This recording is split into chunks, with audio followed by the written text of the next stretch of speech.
Bienvenidos todos los ministros de la luz. Continuamos con nuestro estudio de la Biblia. Estamos en el Tanaj, conocido como Antiguo Testamento, en la sección de la Torá, es decir, los 5 libros de Moisés, también conocido como Pentateuco y como Humash. Para que tome su Biblia, un lápiz, un cuaderno y tome apunte de la lección del día de hoy. La porción de maná que el Todopoderoso nos da para este Shabbat es el capítulo 22 del libro de Shemot. En el capítulo 21 nosotros vimos leyes sobre los esclavos, cómo tratarlos, vimos leyes sobre los amos, cómo deberían ser con sus esclavos, y vimos leyes sobre muerte y asesinatos, además de otras cosas más puntuales. Hoy seguiremos viendo estos juicios, estas sentencias, estos veredictos que el Todopoderoso le está dando a Moisés. Moisés, recordemos que está en lo alto, en la nube, ya con el Todopoderoso durante 40 días y 40 noches. Estamos en este proceso, en este momento, continuamos en nuestro capítulo 22. Damos comienzo en el verso 1. Cuando alguno hurtare buey u oveja y lo degollare o vendiere, por aquel buey pagará 5 bueyes y por aquella oveja 4 ovejas. Lo primero, el ladrón puede haber robado un buey, lo puede haber degollado para venderlo por partes, lo puede haber degollado para habérselo comido él, o puede haberlo robado y haberlo vendido. ¿Cuál es la consecuencia de este acto? Es pagar 5 bueyes y 4 ovejas. Esa sería el juicio, y debe hacer compensación entonces a la persona que perjudicó haciendo esto. Vemos que por el buey se paga una mayor cantidad, estamos hablando de 5. ¿Por qué? Porque el toro, ya sabemos que es un animal mucho más grande que un cordero, era esencial para el trabajo en esa época, en esa sociedad. Era el medio por el cual las personas podían realizar su trabajo. Y ¿qué llevaba el que le robara entonces este animal? Imposibilitaba al dueño de a poder trabajar, a poder producir, a poder realizar alguna actividad que le trajera beneficios a él y a su familia. Verso 2. Si el ladrón fuere hallado forzando una casa y fuere herido y muriere, el que lo hirió no será culpado de su muerte. ¿Qué significa que no será culpado de su muerte? Significa que no tendrá culpa si mató a alguien que intentaba forzar la casa. ¿Por qué? Porque lo mató a este ladrón tratando de entrar clandestinamente a su propiedad. Y este delincuente va con la intención de que si hay oposición en el hogar donde quiere entrar, él va con la intención de matar a alguien, de causar daño con el fin de conseguir lo que va a robar. Entonces este ladrón iría dispuesto a matar por conseguir lo que él quiere, y si la persona que está en la casa lo mata, no tendrá culpa de su muerte. Entonces, si fuere golpeado de muerte, se considera una legítima defensa a la persona que causa esta muerte. Aquí se entiende en este verso que se está hablando de un ladrón que quiere hacer ingreso a una propiedad privada en la noche. Por esto no se va a culpar al que lo mata. ¿Por qué? Porque el ladrón lo más probable es que va a ir armado a invadir esta propiedad y con la mala intención de matar si era necesario.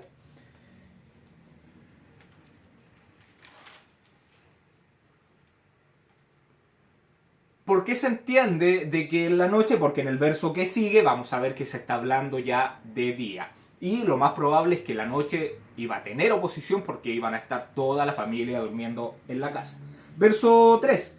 Pero si fuere de día, el autor de la muerte será reo de homicidio. El ladrón hará completa restitución. Si no tuviere con qué, será vendido por su hurto. Entonces vemos que aquí en el verso 3 está hablando de una persona que va de día a robar a una propiedad. Que si el ladrón va de día, se diría que este ladrón no va con la misma intención que va de noche, porque en esta sociedad donde las familias iban a los campos, se dedicaban todo el día a realizar labores, entonces permanecían en los campos trabajando, preocupados de sus animales, pastoreando, arando la tierra, recolectando frutos. En el día lo más probable es que la vivienda estuviera vacía y el ladrón, si iba, no tenía la necesidad de ir con ninguna arma porque la casa iba a estar sola. Por eso, si alguien lo veía y lo intentaba, lo mataba, iba a ser reo de homicidio porque el ladrón no iba con esa mala intención. Pero podría ser que el ladrón sí iba con algún arma, puede ser que en nuestras casas alguien de día entre y puede ser que ande armado, uno tiene que defender obviamente la vida suya y la vida de su familia. Ese es algo que se debe hacer si tu vida está en peligro. Tú tienes que defender tu vida.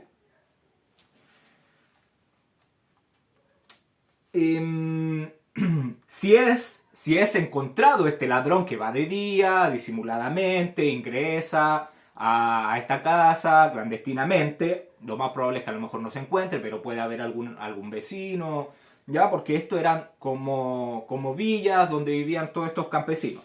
Entonces, si es hallado el ladrón, hará restitución y será llevado a juicio.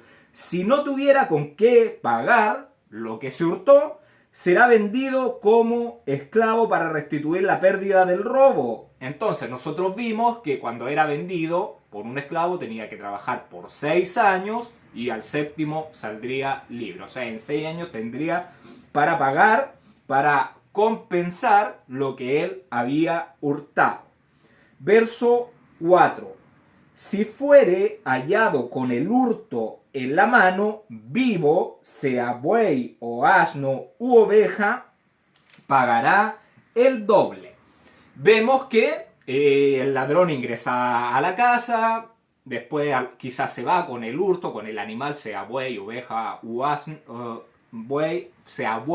asno u oveja, es encontrado en su mano, vivo, tiene que pagar el doble. ¿Por qué vivo? Porque vimos que en unos versos anteriores que se encontraba con el animal muerto, debería pagar 5 si era un buey y 4 si era una oveja. Y en este caso, si estaba vivo el animal, debería pagar el doble. Verso 5. Si alguien hiciere pastar en campo o viña y metiere su bestia en campo de otro, de lo mejor de su campo y de lo mejor de su viña pagará. ¿Qué vemos? Vemos que puede ser que una persona se quiere ahorrar un poco de alimento para sus animales, lo puede llevar a pastar a un lugar que no es de él, que pertenece a otra persona, y él tiene que hacerse responsable de los gastos que van a comer si dañan el campo de esa persona. El dueño de los animales tiene que hacerse responsable. Puede ser que su animal lo haya puesto en su campo, se le hayan escapado, pueden haber ido al campo vecino. Él es el responsable de los daños que causen en el campo de su prójimo. ¿Qué debe hacer entonces? Debe pagar con lo mejor de su campo y con lo mejor de su viña, según el daño que haya causado. ¿Qué debe hacer? Entonces, tiene que hacer restitución de los daños causados de acuerdo a la cosecha del campo que fue dañado. con lo mejor de su campo o con lo mejor de su viña debe restituir a la persona que fue damnificada. Lo llamativo de este verso que podemos ver es que se debe pagar con lo mejor, no con lo mismo ni con lo igual, sino con algo superior, con algo mejor, mostrando un sentido de justicia y de generosidad por el daño causado. ¿Cómo va a quedar tu prójimo si tú le pagas con lo mejor y no con lo que le dañaste, con lo mismo, ni con algo peor? No, si tú le pagas con algo mejor, tu prójimo va a quedar pero fascinado de tu justicia que tú haces. Así que eso es a tenerlo en cuenta. Siempre que se le daña algo a alguien, uno tiene que tener siempre presente de que uno tiene que pagar con lo mejor, no con lo igual o con lo más malo, sino con lo mejor. Verso 6. Cuando se prendiere fuego y al quemar espinos, quemare mieses amontonadas, o en pie, o campo, el que encendió el fuego pagará lo quemado. El verso está mostrando a una persona que estaba quemando malezas y puede ser que este fuego se propague accidentalmente y queme mieses amontonadas o que queme trigo que aún no se ha cosechado o queme un campo de otra persona. El que encendió el fuego debe hacerse responsable de lo quemado. La palabra mieses, ¿qué es mieses? Es la semilla con la que se hace el pan, que sería el grano. Entonces, si se queman mieses, ¿qué quiere decir? Si se queman los cultivos desembrados de un valle o de un campo. A eso está haciendo mención. El que hizo el fuego entonces deberá indemnizar al perjudicado, aunque el fuego se haya originado en su propio campo. Puede ser que él estaba en su campo y se propagó accidentalmente. Debe hacer restitución. Y esto no le va a salir barato a la persona que encendió el fuego. Estamos hablando que era una sociedad agrícola totalmente. Así que lo que tenían que tener precaución con este tema de lo mismo que pasa hoy en día, que muchas veces se hacen quemas de malezas, de espinos y se originan incendios. ¿Qué debería hacer uno? Restituir todo lo quemado que es de tu prójimo. Verso 7. Cuando alguno diere a su prójimo plata o alhajas a guardar y fuere hurtado de la casa de aquel hombre, si el ladrón fuere hallado, pagará el doble. Puede ser que una persona le pide a su vecino, a su prójimo, que le guarde, que le cuide gratuitamente sus pertenencias, sea plata, sea alhajas, y se lo va a cuidar gratuitamente, o sea, sin cobrarle nada por esto. Y puede ser que estas pertenencias sean robadas. Si se descubre el ladrón, pagará el doble. Lo mismo que si se pillaba con un animal vivo, una oveja o un buey, un asno, tenía que pagar el doble. Acá con las pertenencias también debería pagar el doble. Un dato para que lo tenga de conocimiento, la palabra alhajas proviene del árabe, que significa cosa necesaria. Y la palabra alhajas antiguamente hacía referencias a muebles, prendas de vestir o adornos, ya sean, aros, brazaletes, pulseras, cadenas, todas esas cosas.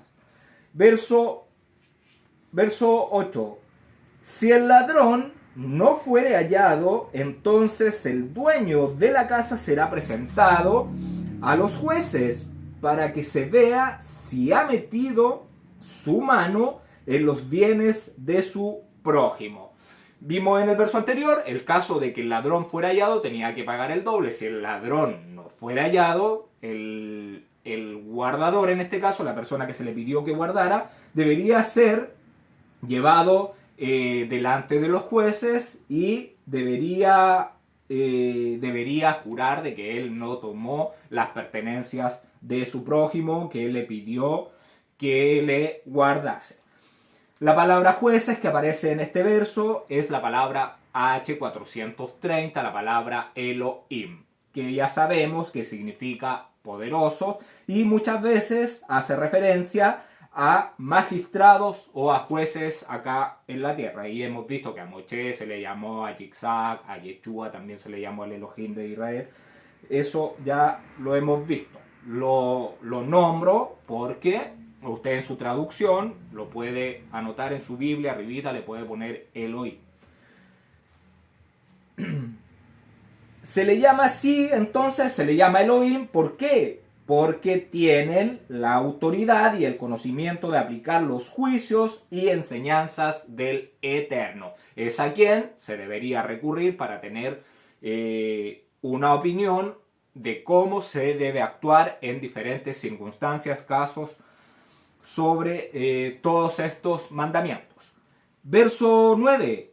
En toda clase de fraude, sobre buey, sobre asno, sobre oveja, sobre vestido, sobre toda cosa perdida, cuando alguno dijere, esto es mío, la causa de ambos vendrá delante de los jueces, y el que los jueces condenare, pagará el doble a su prójimo. La palabra jueces acá es la misma palabra Elohim, con la autoridad del Eterno, con el conocimiento de la instrucción. En todo caso, entonces, en todo caso de juramento mal intencionado, sea lo que sea, ya vemos, vestido, animales, sea lo que sea, involucre, sea lo que involucre, sobre el que se alega que se perdió, o esto que dicen que es mío, o esto es mío, o esto es así, vendrán delante de los Elohim, traerán el pleito delante de ellos, y ellos van a decidir quién es el que tendrá que pagar el doble. ¿Por qué? Porque los Elohim, los jueces, eran los que tenían la autoridad, tenían el discernimiento para decir quién era el que estaba mintiendo en estos temas. Verso 10. Si alguno hubiere dado a su prójimo asno o buey u oveja o cualquier otro animal a guardar, y este muriere o fuere estropeado o fuere llevado sin verlo nadie. Acá este verso se refiere a un guardador asalariado, y dicho animal, si va una persona donde este guardador, que se le va a pagar porque guarde a esta bestia, y si el animal llegara a morir o fuera estropeado o desapareciese, fue llevado sin que nadie lo viera, o se hubiera escapado de él, o lo hubiera tomado una fiera, ¿qué va a pasar? Verso 11. Juramento del Eterno habrá entre ambos de que no metió su mano a los bienes de su prójimo, y su dueño lo aceptará y el otro no pagará. Entonces, si el animal muere, fue estropeado o desaparece, ¿qué van a hacer? Va a ir la persona, el guardador, delante de los jueces, va a hacer un juramento de que él no metió las manos en los bienes de su prójimo, y lo que diga este guardador, si él dice que no metió la mano, la persona que le pidió que lo guardara va a aceptar, y el guardador no pagará. Está haciendo un juramento delante del Eterno. Entonces, ¿qué vemos? Que la persona que está haciendo este juramento obviamente está diciendo la verdad, porque no va a tomar el nombre del Eterno en vano. No podría decir yo no tomé las cosas, porque después va a salir la luz, va a salir la verdad a la luz, porque aunque la mentira tiene patas, después empieza a cojear igual, y la persona saldría pillada igual de que estaba en una mentira. Entonces el guardador hará juramento delante del Eterno que no ha metido la mano en las cosas de su prójimo. Él lo aceptará y no habrá restitución. Verso 12. Mas si hubiere sido hurtado, resarcirá a su dueño. Entonces, cuando le fuere robado un animal o otra pertenencia que le dieron en su custodia, el cuidador debe pagarlo por cuanto él cobra salario por cuidar un animal o alguna pertenencia de su prójimo. Y al recibir un pago, él debe cuidar, custodiar las cosas, las pertenencias de su prójimo, mucho mejor que las suyas. Entonces, si es robado, tiene que restituir. Verso 13. Y si le hubiere sido arrebatado por fiera, le traerá testimonio y no pagará lo arrebatado. Se puede dar el caso que un animal fue arrebatado por una fiera, pero ¿qué debe hacer la persona si fue así? Si a lo mejor lo vio o después encontró el cuerpo que había sido arrebatado y que había sido atacado, desgarrado por una fiera, ¿qué debe ser? Debe llevar evidencia del animal que fue rasgado por una fiera y no pagará, porque fue algo que pasó fortuitamente. Verso 14. Pero si alguno hubiere tomado prestado bestia de su prójimo y fuere estropeada o muerta, estando ausente su dueño, deberá pagarla. Puede ser que una persona haya tomado una bestia prestada de su prójimo, pero no estaba el dueño del animal presente. Si este animal muere o se estropea, esta persona deberá indemnizar al dueño que no se encontraba ahí. ¿Qué significa? Significa que el dueño del animal no estaba trabajando para aquel que lo pidió prestado. Pero si, ahora vamos a ver el verso que sigue, pero si el dueño estaba trabajando con el animal y le sucede estando él presente, no pagará. ¿Ya? Entonces vamos al verso 15. Verso 15. Si el dueño estaba presente, no la pagará. Si era alquilada, recibirá el dueño el alquiler. Vimos en el verso anterior, si no estaba el dueño presente, debía pagar. Pero si estaba el dueño presente, no deberá pagar. Y si la bestia había sido alquilada, la pérdida está cubierta por el precio del alquiler. Se refiere a que el dueño del animal estaba trabajando para el mismo que le pidió el animal prestado. Y si el animal si el dueño del animal estaba trabajando con el animal, puede ser que él a lo mejor causó o produjo la muerte del animal, así que no debe pagar la persona porque él pagó un alquiler. Alquiló el animal trabajaba con el dueño del animal y no va a pagar porque se le dio al dueño de este animal un dinero, un alquiler, y si pasaba algo, quedaba saldado el precio con el alquiler. El que alquila entonces no paga nada en caso de fuerza mayor. Si está la persona, el dueño del animal presente, no debe pagar nada porque está contabilizado en el precio del alquiler. Verso 16. Si alguno engañare a una doncella que no fuere desposada y durmiere con ella, deberá dotarla y tomarla por mujer. La palabra que aparece en su Biblia como engañar significa seducir. Seducir. Y en la palabra hebrea, pata. Pata. Esa es la palabra que se está utilizando, que significa seducir. Después la palabra que está al español traducida como doncella es la palabra H1330, que es betula. La palabra betula, que significa virgen. Y tenemos la palabra que aparece traducida como durmiere, es un eufemismo que significa tener relaciones sexuales. ¿Qué vemos? Entonces, si alguno, está hablando de un hombre, si alguno engañare a una virgen, entonces, si un hombre seduciere a una virgen y no fuere desposada, o sea, que no estuviera comprometida para casarse, que no estuviera casada, y tuviera relaciones con ella, se deberá dotarla y tomarla por mujer. Entonces, ¿qué debería hacer si va, la seduces, tienen intimidad? Deberá proveerle un contrato matrimonial como a una esposa.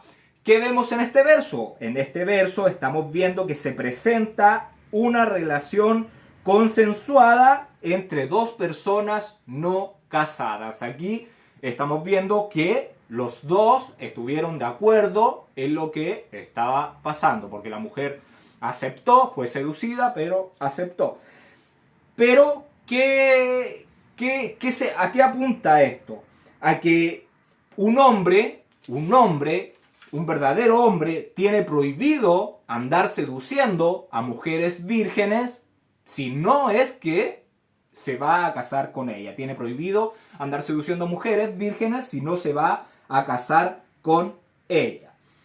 Porque si anda seduciendo, se le va a obligar a casarse a él con una mujer, y además se le va a obligar a pagar una dote por esta virgen. ¿Qué está mostrando la instrucción del Todopoderoso? La Torá está mostrando que protege a una mujer que es virgen y que está siendo seducida por un hombre. ¿Para qué? Para que el hombre no anduviera en estos malos pasos de andar seduciendo a mujeres vírgenes. ¿Cómo las protegía? Sometiendo al hombre a que debía casarse con esa mujer o tenía que pagar su dote.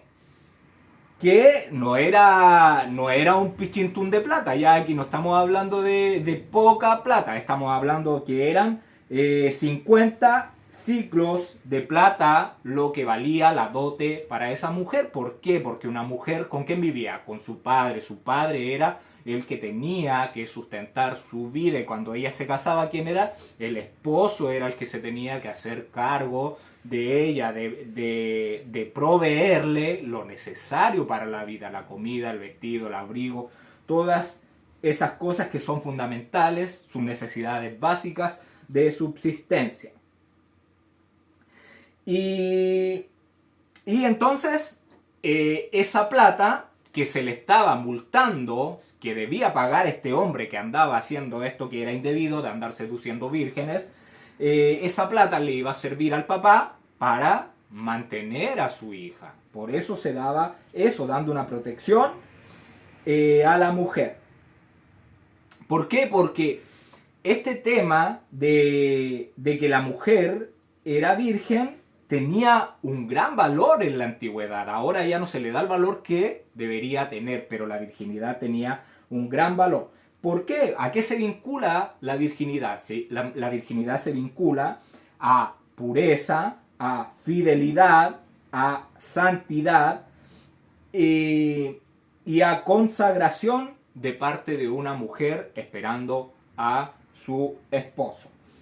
Y vemos que se tiene que pagar una dote por una virgen. Lo mismo que vemos que el Mesías vino a pagar una dote por su iglesia, que es una virgen. Así se le ve a esta virgen vestida con ropas blancas, con buenas obras, ya siguiendo los mandamientos del Todopoderoso.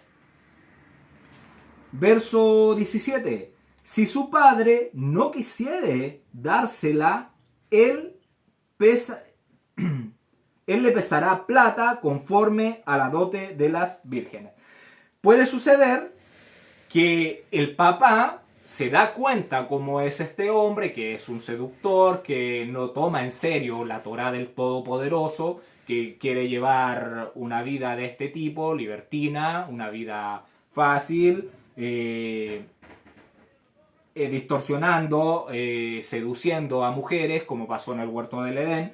Entonces, si el padre no quisiera dársela, él deberá pesarle plata conforme a la dote de las vírgenes. La palabra dote es la palabra moar, que significa precio. La palabra hebrea moar, que significa precio por una esposa. La Torá enseña entonces que hay un daño al honor de la familia al ver que un hombre se aprovechó de la mujer, la sedujo y tuvo relaciones con ellas. Entonces hay un daño al honor de la familia, protegiendo. ¿Qué quiere hacer la Torá?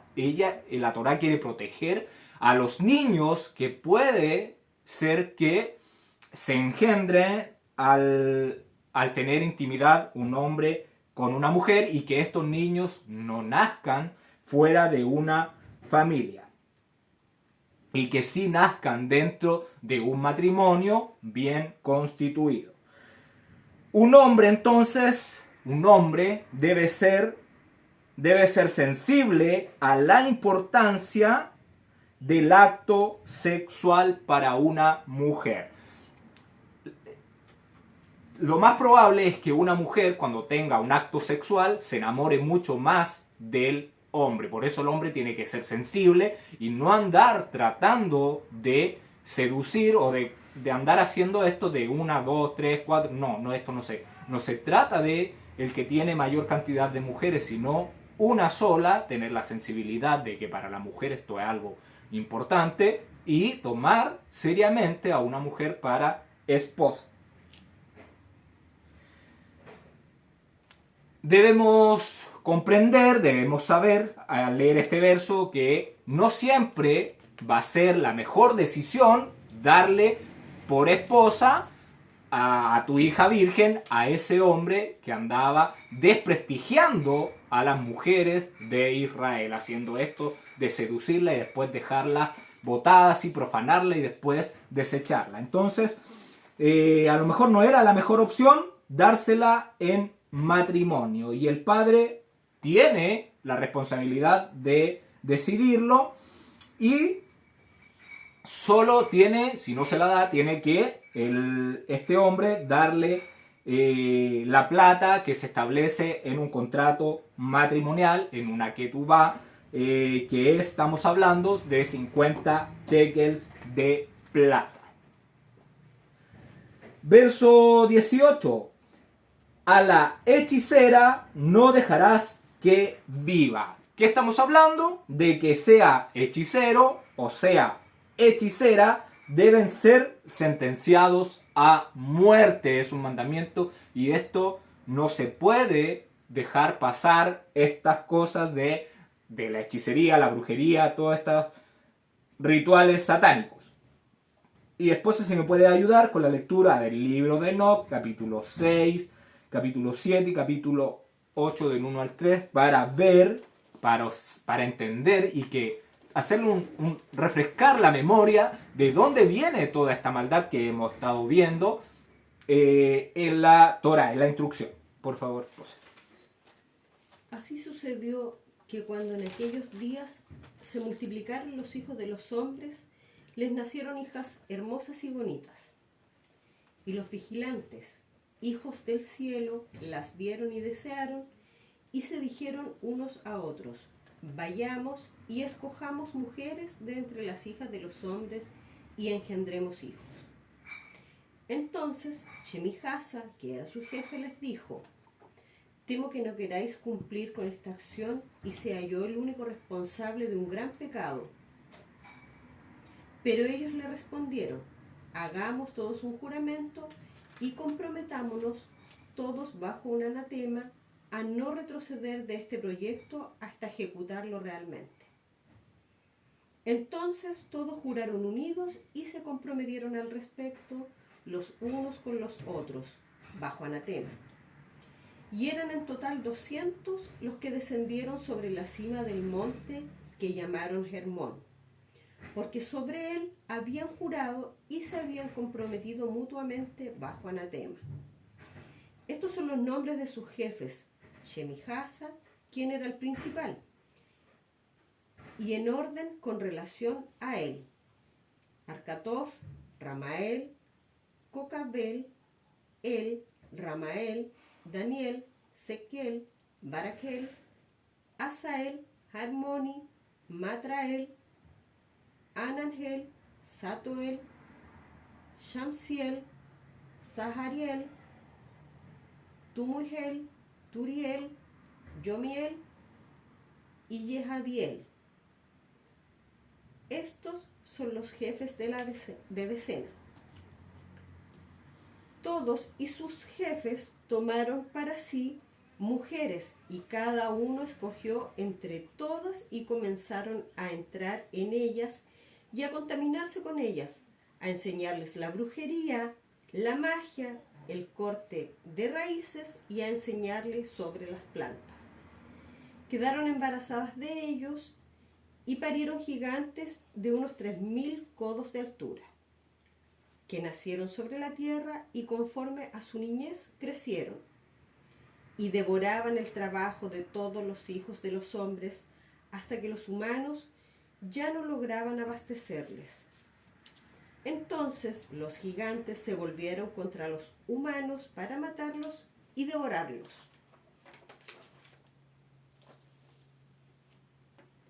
Y empezaron a pecar contra todos los pájaros del cielo y contra todas las bestias de la tierra, contra los reptiles y contra los peces del mar, y se devoraban los unos la carne de los otros y bebían sangre.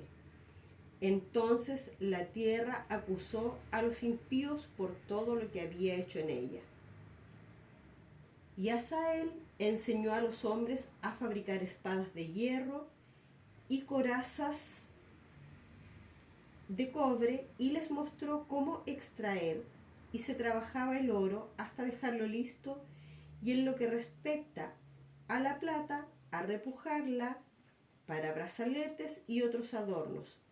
A las mujeres les enseñó sobre el antimonio, el maquillaje de los ojos, las piedras preciosas y las tinturas. Y entonces creció la mucha impiedad, y ellos tomaron los caminos equivocados y llegaron a corromperse en todas las formas. Shemijasa enseñó encantamientos y a cortar raíces, Hermoni a romper hechizos, brujería, magia y habilidades afines. Baraquel, los signos de los rayos, Cocab-el, los presagios de las estrellas, Sequel, los de los relámpagos. Él enseñó los significados. Arcatof enseñó las señales de la tierra. Shamsiel, los presagios del sol. Sahariel, los de la luna, y todos comenzaron a revelar los secretos a sus esposas. Gracias.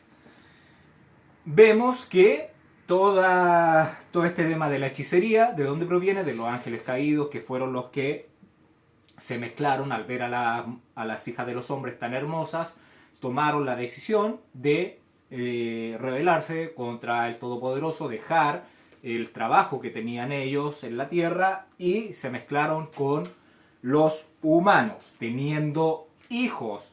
Y estos ángeles fueron los que revelaron el tema de la hechicería, el antimonio, cómo trabajar los metales, y que hicieron que la humanidad se corrompiera mucho más. Y además vemos que, bueno, viene de estos ángeles caídos todo este conocimiento divino que fue transmitido a los hombres para su perdición. Y además vemos en el libro de Bereshit, en el capítulo 4, en el verso 22, que Sila con Lamec, por el lado de la simiente de Hasatán, de Caín, de la serpiente, tienen a Tubal-Caín, que era artífice de hierro, de todo metal. Fue el primero que es descendiente de esa simiente híbrida. Entonces tenía ese conocimiento, esa simiente, y además agrega este conocimiento de estos ángeles caídos transmitido a las hijas de los hombres, y que tienen hijos con ellas, y ese conocimiento se siguió multiplicando para corromper cada vez más al hombre. Mataban a los animales, mataban a los hombres, porque el hombre tenían que trabajar para estos semidioses, a estos gigantes, y ya no les daba la fuerza, ya no estaba el alimento para sostenerlos, y que ya empezaban a atacar al hombre, bebían sangre, igual que esta simiente híbrida que todavía existe sobre la tierra. Y de ahí sale todo este tema de la hechicería, por eso es tan prohibido por el Todopoderoso. ¿Qué significa hechicería? Hechicería es la palabra hebrea kashaf. La palabra hebrea kashaf. La palabra hebrea kashaf, que significa, según el diccionario Strong, dice susurrar un conjuro, encantar o practicar magia. A eso hace referencia hechicería, y la palabra hebrea es la palabra 3784. La palabra 3784. La palabra H. H3784 del hebreo.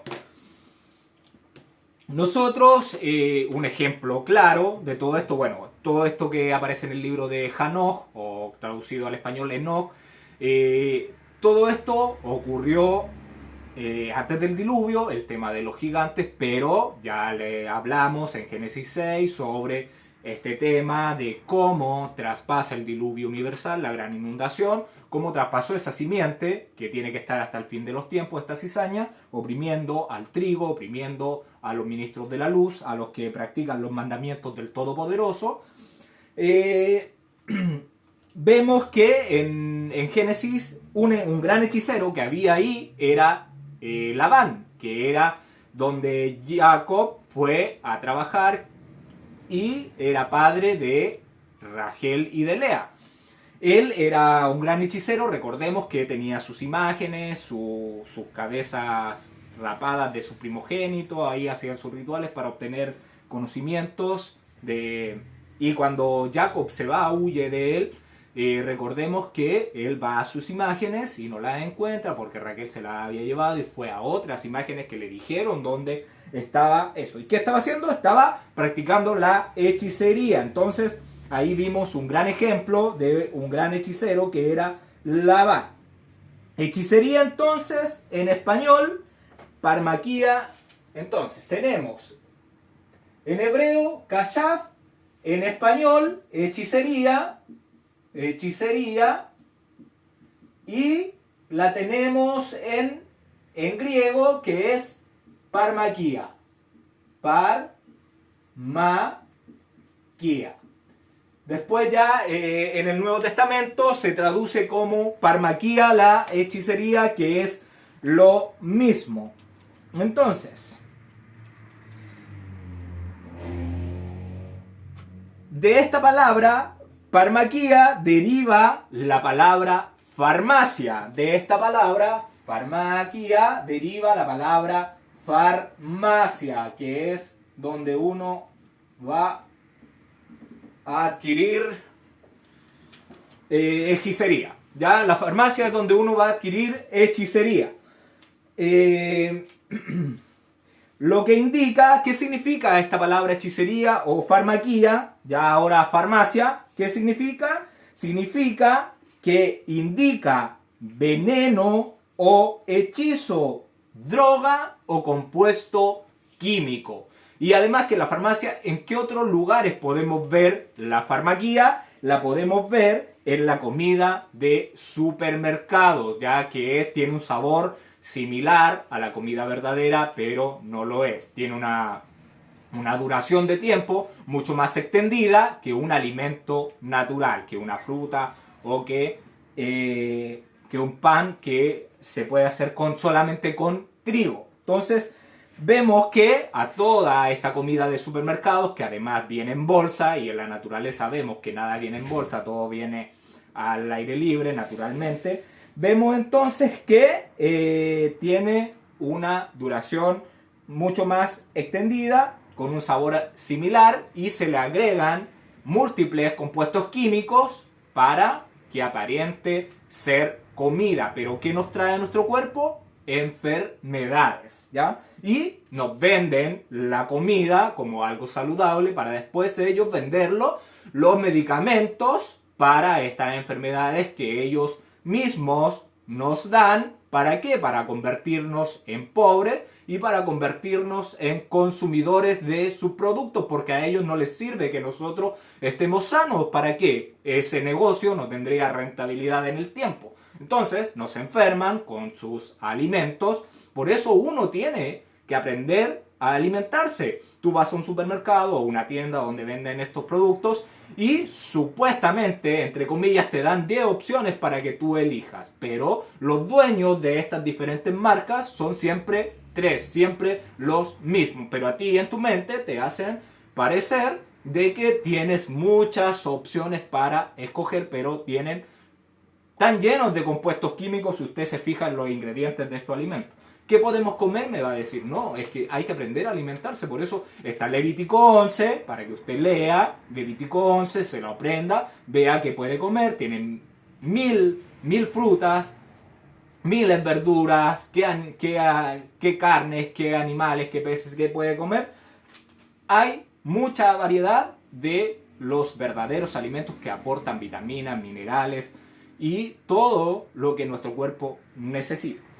Además, ¿qué más vemos? La farmacia, ya que está llena de compuestos químicos y de productos artificiales que supuestamente te sanan, pero no hay ningún medicamento que te sane. Te calma tu enfermedad, pero no hay ninguno, y reto a alguien que diga que hay algún medicamento que me diga que sana tu enfermedad, que te deja sano. ¿Qué más vemos? Vemos enfermedades genéticas por toda esta farmaquía introducida por esta llamada ciencia, ¿ya? Que va en pro de la salud, que va en beneficio de tu salud. Vemos enfermedades genéticas en niños, ¿ya? Y eso se ha producido mucho. ¿Por qué? Por toda de introducir los fármacos a toda la agricultura, a todo nuestro medio ambiente, a los cultivos donde se empieza esto de introducir químicos. Y le voy a pedir que vayamos con nuestra Biblia al libro de Isaías 47:9. Libro de Isaías 47, verso 9. 47, verso 9. Voy a leer hasta el verso 11 y aquí estamos en el Tanaj, en el Antiguo Testamento. Está hablando de lo mismo, ¿ya? Vamos a leer. Estas cosas te vendrán de repente en un mismo día, orfandad y viudez.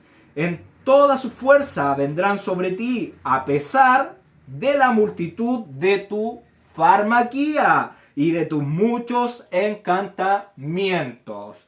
Porque te confiaste en tu maldad, confían en estas cosas, diciendo, nadie me ve, porque mucha gente no conoce estas cosas. Tu sabiduría y tu misma ciencia te engañaron y dijiste en tu corazón, yo y nadie más. Vendrá pues sobre ti mal, cuyo nacimiento no sabrás, caerá sobre ti quebrantamiento, el cual no podrás remediar, y destrucción que no sepas vendrá de repente sobre ti, sobre todo este sistema que nos vende cosas malas diciendo que son buenas. A lo bueno le llaman malo y a lo malo, como estudiar la palabra de Dios, a lo bueno le llaman estudiar la palabra de Dios es malo, malísimo. No, eso no, estamos en la gracia, es algo muy malo estudiar la palabra de Dios, guiarse por sus mandamientos. ¿Por qué? Porque te trae luz, te trae salud, te trae descanso, te saca el estrés. No estás en la religión, ¿ya? Esto no es religión, estudiar la palabra de Dios. Religión seguir las cosas de los hombres, como la nativitis que muchos celebraron a mitad de esta semana. Eso es religión. ¿Por qué? Porque está siguiendo un mandamiento que fue dado por un hombre, y eso no es bíblico y no aparece en ninguna parte de la Biblia. ¿Qué podemos ver con todo? ¿Qué otras cosas podemos ver? Darnos cuenta de enfermedades en los niños, como cuál, que se ha multiplicado el autismo, los trastornos de identidad, la intolerancia a la verdad, hay mucha ansiedad, hay confusión de género, parálisis, regresiones físicas, que ya estas cosas se ven como algo tan normal. Ya la diabetes, la hipertensión, el cáncer, la leucemia son enfermedades tan modernas, tan de moda, que ya no se cuestiona por qué motivo, qué las causa y cuáles son los efectos de consumir todos estos productos que nos venden como saludables. Un ejemplo, los cereales que se les dan a los niños, que están llenos de azúcar, que los pone pero hiperactivos, y eso le dan de desayuno en vez de darle huevos, proteínas, palta, huevo, palta a sus hijos. Les meten eso, una bomba de azúcar lo más temprano en la mañana, que los pone pero los prende, y después van a los colegios y no tienen control. ¿Y qué usan? Pastillas para calmar. Entonces, vemos que estas prácticas de la hechicería, la magia, todo esto, cosas enseñadas por estos seres caídos, estas prácticas te desvían de la luz entonces del eterno, mostrando falta de confianza y desobediencia al Todopoderoso, porque Él dice que no tenemos que seguir a las naciones, no tenemos que seguir como ellos adoran a sus dioses o como ellos se alimentan. No, nosotros tenemos que ser santos porque el Todopoderoso es santo. ¿Cómo nos convertimos en santos? No como lo dice la Iglesia Católica, no haciendo mártires de algo que yo creo, no. Tenemos que ser santos siguiendo estos mandamientos que nos limpian, nos lavan, blanquean nuestras vestiduras, nuestras acciones se van cambiando y obedeciendo estos mandamientos. Si vamos con nuestra Biblia, por favor, al libro de Primera de Samuel,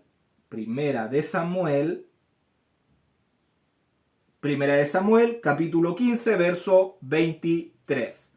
Capítulo 15, verso 23. Dice: porque como pecado de adivinación, está diciendo que la hechicería, la adivinación, eso es pena capital, pena de muerte. ¿Y qué está diciendo acá?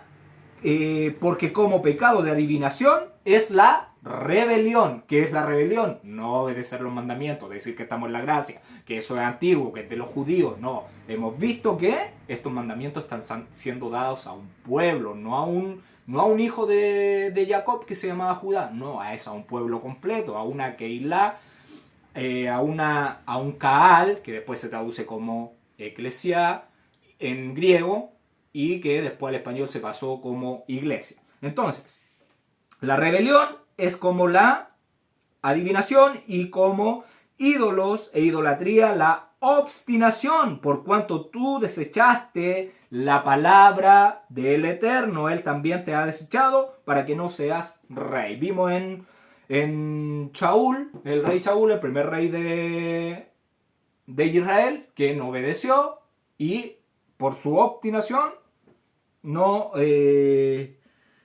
será desechado de ser rey y tenía por castigo la pena capital.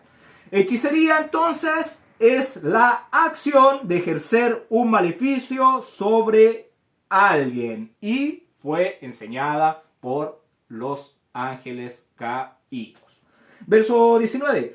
Cualquiera que cohabitare con bestia morirá. Cohabitar es tener intimidad con un animal, también conocido como zoofilia o como bestialismo. Hacer este acto para el hombre es bajar su nivel. O sea, nosotros se supone que estamos un peldaño más arriba que los animales. ¿Por qué? Porque nosotros fuimos hechos a imagen y semejanza del Todopoderoso. Todopoderoso. Se supone que somos seres racionales. Entonces, ¿por qué? Porque nosotros, además de ser a la imagen y semejanza del Todopoderoso, tenemos su aliento cuando el Todopoderoso sopla sobre la nariz de Adán. Los animales tuvieron vida, aparecieron y tuvieron vida, pero en el caso del ser humano fue soplado el aliento, la vida, la luz del Todopoderoso sobre el hombre. Entonces estamos en un rango un poco más elevado que los animales, aunque algunos seres humanos se comportan peor que estos seres. Y el tema de cohabitación con los animales es una obra perversa delante de los ojos del Todopoderoso, porque es profanarse a sí mismo y se aplicará la pena capital por esta perversión, que se hace una mezcla no natural. Y lo mismo sucedió con estos ángeles, que eran seres divinos, que se mezclaron con unos seres inferiores a ellos, como es este ser carnal. Los humanos ya se mezclan con estas mujeres, bajando de nivel, perdiendo su dignidad como seres celestiales. Y le voy a pedir que vayamos con la Biblia, por favor, al libro de Bereshit, capítulo 6, versos 11 y 12, vamos a dar lectura. 11 y 12, dice: y se corrompió la tierra delante de Elohim, y estaba la tierra llena de violencia, y miró Elohim la tierra, y he aquí que estaba corrompida, porque toda carne había corrompido su camino sobre la tierra. ¿Qué estamos viendo? Todos estos actos, esto que estamos leyendo aquí con los animales, también se estaba produciendo. Los minotauros, los centauros, los faunos, todo eso que son mezclas, no son tan solo mitología, no son tan solo imaginaciones del hombre, sino que hay algo mucho más cierto, verdadero, de esas mezclas. Verso 20. El que ofreciere sacrificio a dioses, excepto solamente al Eterno, será muerto. La palabra dioses es la palabra Elohim, que es poderosos. El que dice, el que ofreciere sacrificio a dioses, excepto solamente al Eterno, será muerto. ¿Quiénes son estos dioses a los que se rinden culto? A estos ángeles caídos y a sus hijos, que son los demonios que quedaron. Fue el diluvio para raer toda esta corrupción que había, toda esta maldad, toda esta violencia en la tierra. Manda el Todopoderoso la inundación universal. Mueren todos estos gigantes, otros quedan petrificados, que andan por ahí imágenes. Y estos hijos de estos gigantes con estas mujeres son los que quedan en esta bóveda, en esta prueba de la fidelidad, donde estamos sumergidos. Son los que andan en el ambiente, tomando hombres, tomando mujeres y pervirtiendo a toda esta humanidad, y después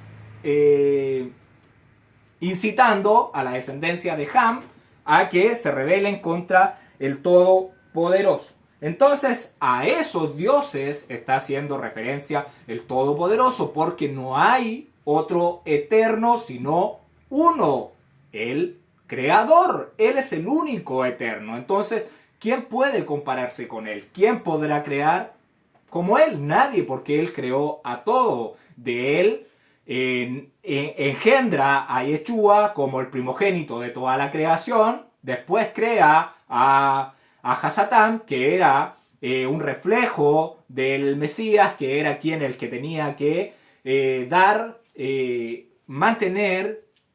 a conocer la instrucción, los mandamientos, todo este evangelio a las demás criaturas que habían. Y todas las criaturas, los ministros de la luz y todos los ángeles que vivían, todos fueron creados por el Eterno. Nadie puede hacer crecer ni un cabello de su cabeza, ni una uña, nada. Solamente, por eso dice que no se le deben hacer sacrificio a otros dioses, porque ellos no son dioses y son demonios los que están circulando en este ambiente. Cometer idolatría es una actividad usada por la descendencia del adversario, esta descendencia de Hasatán, por medio de Caín, por medio de Lamec, el que fue papá de Tubal-Caín, por medio de Ham, por medio de Kenaán, ¿ya? Entonces, toda esta sabiduría, toda esta maldad venía por esta simiente y que aún está viviéndose aquí, la cizaña y los espinos. La cizaña y el trigo, y es por eso que el Todopoderoso llama a que no se le hagan sacrificios, ni imágenes, ni idolatría, porque esta simiente de Caín, ¿qué hace? Levanta monumentos recordatorios, como estos símbolos fálicos que vemos ya en todas las naciones y en el Vaticano, donde hay uno, pero que es algo súper obsceno, que levantaban a estos dioses haciendo gestos poco decorosos al Eterno. Esposa, si me puede ayudar con la lectura del libro de Sabiduría, capítulo 12, verso del 1 al 10, por favor. Y tu espíritu impedecedero está en todo. Así es como corriges de a poco a los que pecan. Les haces ver, mediante tus correcciones, en qué han pecado, para que renuncien al mal y crean en ti, Señor. Así pasó con los antiguos habitantes de la Tierra Santa. Los aborrecías debido a sus prácticas detestables, su brujería y sus ritos impíos. El asesinato sin piedad de niñitos, los banquetes sanguinarios en que comían la carne humana con la sangre y las entrañas, mientras celebraban sus cultos secretos. Habías decidido acabar con esos padres asesinos de seres indefensos por medio de nuestros padres. Querías que esta, a la que quieres más que a las demás, fuese la patria de los hijos de Dios dignos de ella. Pero incluso con estos antiguos habitantes diste muestra de moderación, porque eran seres humanos. Les enviaste como vanguardia de tu ejército, avispas para que les destruyeran poco a poco. Sin duda, habrías podido aplastar a los impíos por medio de los justos, a través de una batalla, o aniquilarlos de un solo golpe por medio de fieras terribles o una sola palabra salida de ti. Pero al castigarlos progresivamente, les dabas oportunidad para que se arrepintieran. No ignorabas, sin embargo, que su interior era perverso y que su maldad era innata, y que no cambiarían, porque su raza había sido declarada maldita desde el principio. De todos modos, no fue por miedo a alguien que dejaste sin castigo sus crímenes. Gracias. Vemos quién es la simiente que se encarga de hacer todo esto, brujería, estos ritos, carnaval, donde comen sangre, donde matan a niños indefensos, que eso se veía en esos tiempos, en esa Tierra Santa, pero lo vemos hasta los días de hoy. Hay muchas cosas que no se pueden decir aquí en esta plataforma y no podemos profundizar en algunos temas, pero estas cosas todavía se vive de realizar sacrificios humanos, ya, de matar a niños inocentes, de esa crueldad que se producía sobre seres indefensos y muchas veces sacrificándolos a sus ídolos, a estos demonios, a estos hijos de esos rebeldes ángeles caídos que le piden a los seres humanos. De esto es que nos pide el Todopoderoso que nos alejemos, porque ve esta perversidad de esta raza y no quiere que nosotros nos contaminemos con toda esta perversidad. Y vemos entonces algo que en estos tiempos se conoce como aborto, ¿ya? Y todo el que produce todas estas abominaciones o sacrificios a sus dioses tendrá pena capital. Esa es la sentencia, ese es el veredicto para ese acto. Verso 21. Y al extranjero no engañarás ni angustiarás, porque extranjero fuisteis vosotros en la tierra de Mitzrayim. Entonces, ¿qué quiere decir?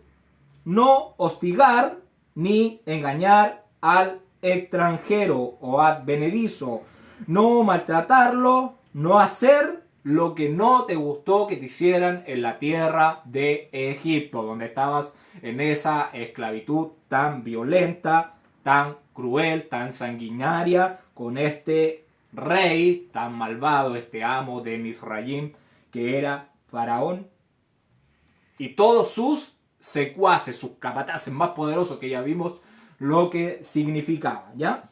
Eso a no olvidarlo. Entonces, a ser empáticos con los extranjeros. Verso 22. A ninguna viuda ni huérfano afligiréis. O sea, el mandamiento tiene que ser que a ninguna persona debemos afligir. Acá aparece el huérfano y la viuda. ¿Por qué son mencionados? Porque son los más fáciles de recibir injusticias y maltrato, porque son los más débiles de una sociedad. Verso 23. Porque si tú llegas a afligirles y ellos claman a mí, ciertamente oiré yo su clamor. ¿Qué le está diciendo el Eterno? ¿Qué está diciendo? Que el castigo para quien afligiere a los más débiles será un castigo muy severo de parte del Creador, porque el Eterno castiga fuertemente la crueldad. ¿Y qué es la crueldad? La crueldad es abusar del que no se puede defender. ¿Y qué es lo que tenemos que hacer nosotros? Lo contrario de lo que hace esta simiente híbrida, esta simiente malvada. Nosotros lo que debemos hacer es proteger a los más débiles, proteger a los huérfanos y a las viudas, porque si no, ¿qué tendremos? Consecuencias, seremos castigados por el Todopoderoso, porque Él protege al débil y Él es el primero en salir en defensa de ellos. El primer protector de los débiles entonces es el Eterno. Verso 24.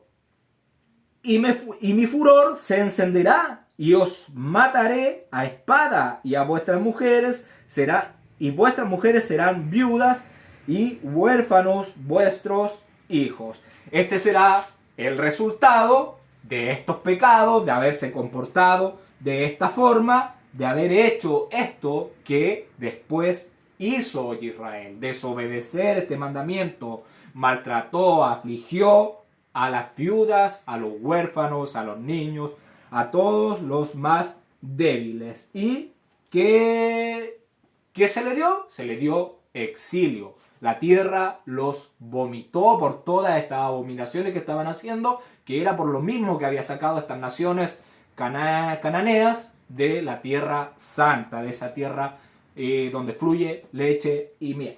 Verso 25. Cuando prestares dinero a uno de mi pueblo, al pobre que está contigo, no te portarás con él como el obrero, ni le impondrás usura. La palabra logrero significa persona que da dinero a logro. Entonces te presta dinero, pero es como un opresor, porque te lo presta con un interés alto, con un interés muy elevado. Entonces, ¿qué se dice en los comentarios? Que en el pueblo de Israel los préstamos no tienen intereses y que cada uno debe ser responsable de su deuda, debe ser justo con lo que pidió y con el que le prestó este dinero. Y esto es en caso de una persona que tiene necesidad, un pobre que pide dinero y que después lo va a restituir, no para hacer negocio, porque ahí ya se le pide con normalidad, puede tener un interés. Verso 26. Si tomares en prenda el vestido de tu prójimo a la puesta del sol, se lo devolverás. El verso está hablando de que se refiere a una prenda que fue tomada en el mismo acto del préstamo. Puede haber sido su capa o alguna túnica, algún vestido que haya tenido la persona. Y ante la falta del cumplimiento por parte del deudor, o sea, si aún no ha pagado la plata y llega la noche, esta prenda, este vestido debe ser devuelta a la puesta del sol porque es su manto o su capa, es su cubierta de día y su cama de noche, protegiendo entonces la dignidad del pobre. Por eso tenía que devolverse para que durmiere dignamente. La prenda entonces fue como garantía, así que se le devuelve durante la noche para que se tape cuando él duerma, y en la mañana siguiente, cuando amanezca, debe ser nuevamente entregada como garantía hasta que pague lo que pidió prestado.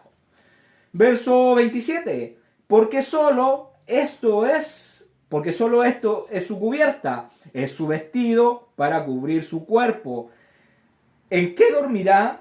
Y cuando él clamare, a mí yo le oiré porque soy misericordioso. Entonces, tenemos que devolver su capa o su manta, su vestido, para que pueda dormir. Porque si no lo hacemos, él puede clamar al Eterno al ver que nosotros no cumplimos este mandamiento, y el Todopoderoso, como Él es misericordioso, Él es un Dios compasivo, puede tener compasión de esta persona. Y tenemos que saber que esa es la única prenda de esta persona y la necesita para abrigarse, ¿ya? Verso 28.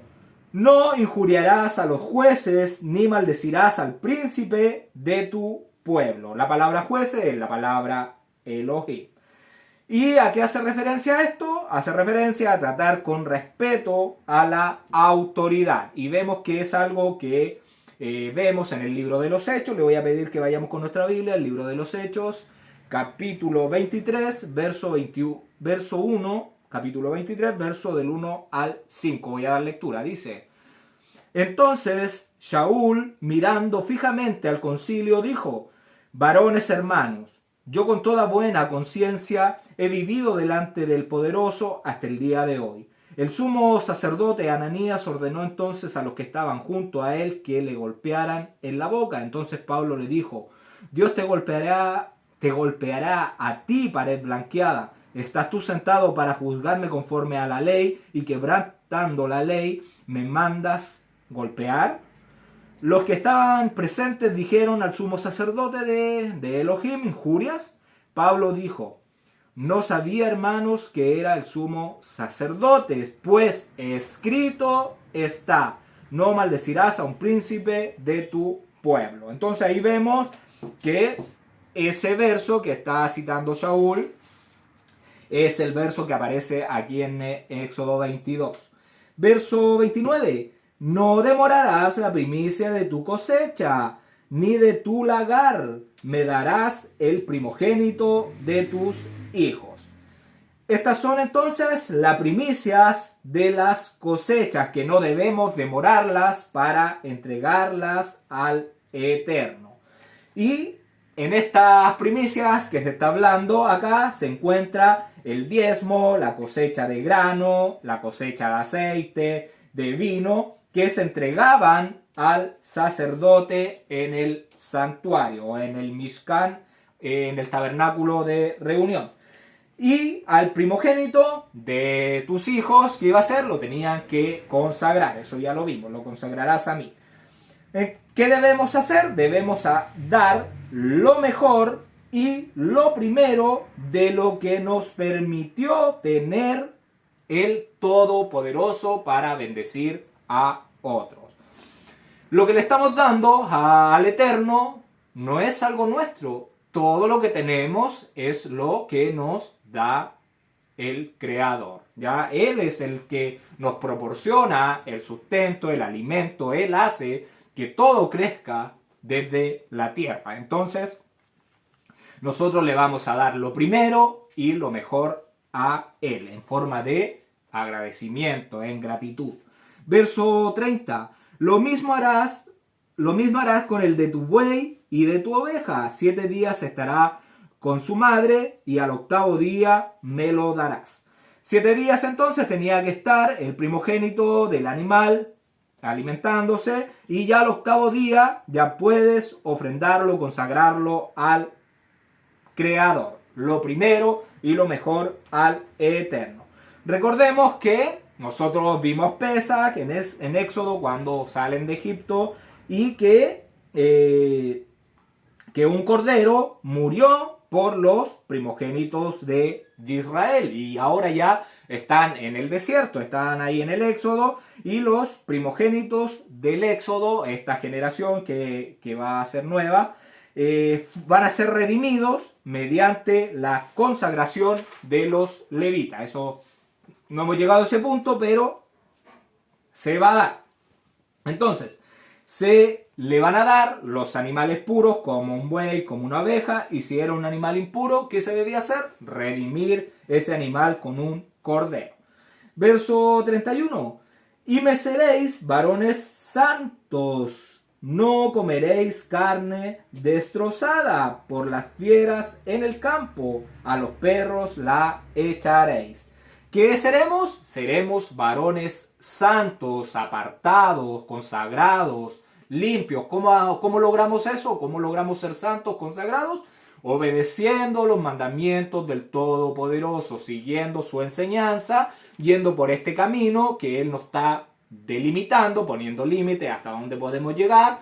Continuamos por ese camino y no nos desviamos ni a la derecha ni a la izquierda, solo obedecemos lo que aquí aparece, y aunque vengan las serpientes a decir lo que estamos en el tiempo de la gracia, que eso ya no se debe hacer, nosotros continuaremos firmes obedeciendo al Eterno, aunque nos llamen herejes, aunque vayamos contra toda la corriente, porque nosotros dejamos ya de ser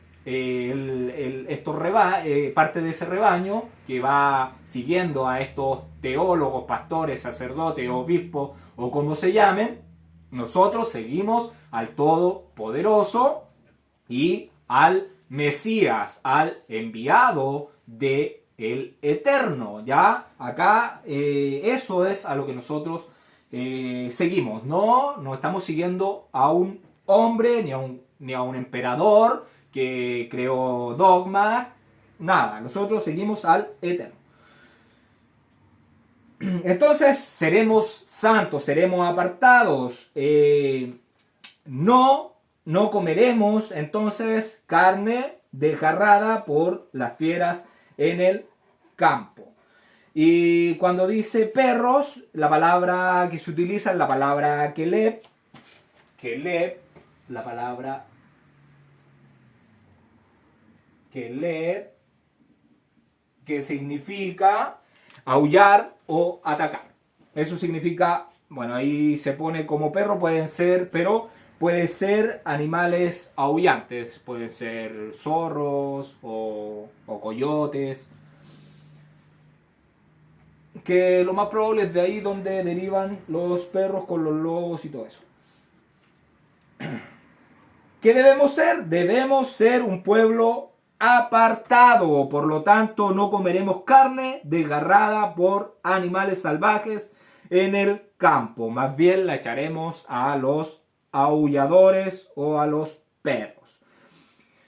Cuando dice destrozada, estamos hablando de que puede ser que nosotros estemos en el campo, encontremos un animal que fue atacado por la fiera, una vaca, y fue atacado por estos animales, pero no comieron gran cantidad, está mucho más de la mitad de esta vaca, pero nosotros, aunque veamos esa gran cantidad de carne, no podemos tomar ese animal y comerlo, está prohibido. Entonces, ¿qué debemos hacer? Echarlo a los perros.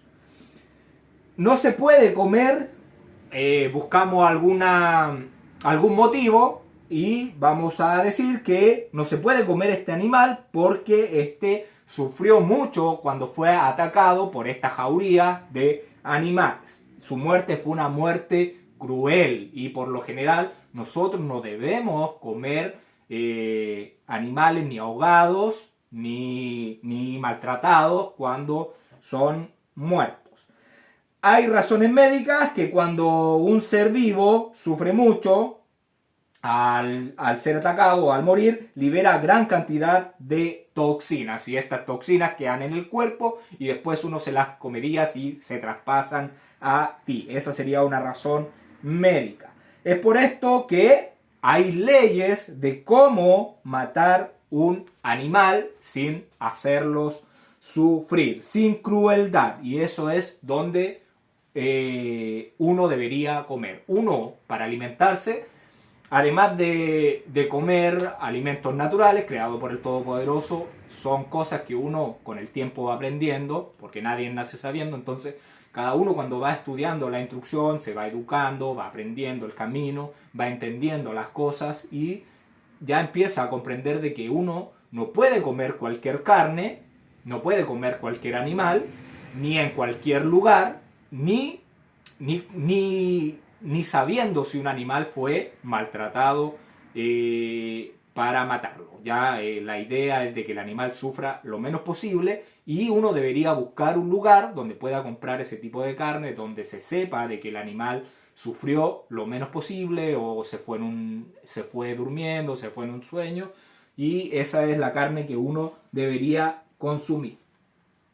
Entonces, ¿qué aprendemos? Que tenemos que tener ojo donde comamos. Una, porque nos podemos contaminar, podemos adquirir enfermedades como la hepatitis A. Entonces tenemos que tener cuidado de dónde comemos, la procedencia de estos alimentos que vamos a ingerir. Recordemos que el cuerpo es el templo donde mora el Ruach, el aliento del Todopoderoso. Entonces tenemos que tener una casa limpia, una casa presentable para que more el Creador.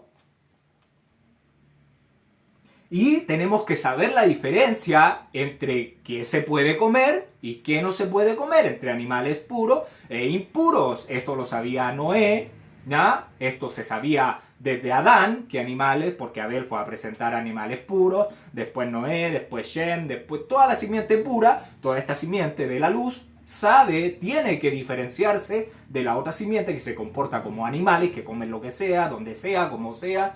Y nosotros tenemos que hacer esta diferencia, tenemos que apartarnos y saber qué es puro y qué es impuro, qué es grato para el Eterno y qué no es grato. No vivir de acuerdo a lo que yo creo. Yo no soy Dios, yo no soy nada, soy un ser humano y tengo que guiarme por la palabra del Eterno.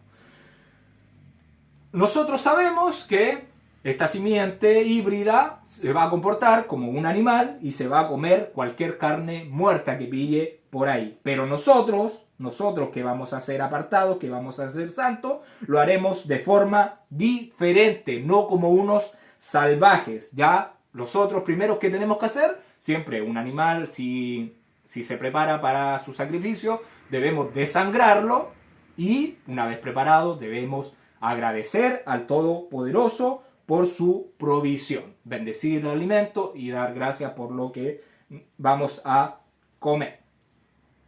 Así que el pueblo del Eterno no se comportará como los animales por instinto, sino bajo una instrucción, bajo mandamientos, ya bajo la Torá, como lo pide el Eterno, y no obedeciendo a hombres que quieren que lo sigan a él, quieren tener muchos seguidores, pero no dan alimento de verdad. La palabra es como el alimento material, porque si te la dan mezclada no te va a alimentar. Tenemos que comer solo Torah, solo alimento puro para que crezcamos y ya no seamos unos niños bebiendo leche eternamente, como pasa en estos templos de piedra, donde la gente lleva 40 años y no crece nunca en la instrucción. Hasta aquí hemos llegado. Que el Todopoderoso les bendiga y les guarde. Que el Todopoderoso haga resplandecer su rostro sobre ti y tenga de ti misericordia. Que el Eterno alce su rostro sobre ti y ponga en ti paz. Gracias por ver los videos. Nos escuchamos el próximo Shabbat. Shabbat Shalom.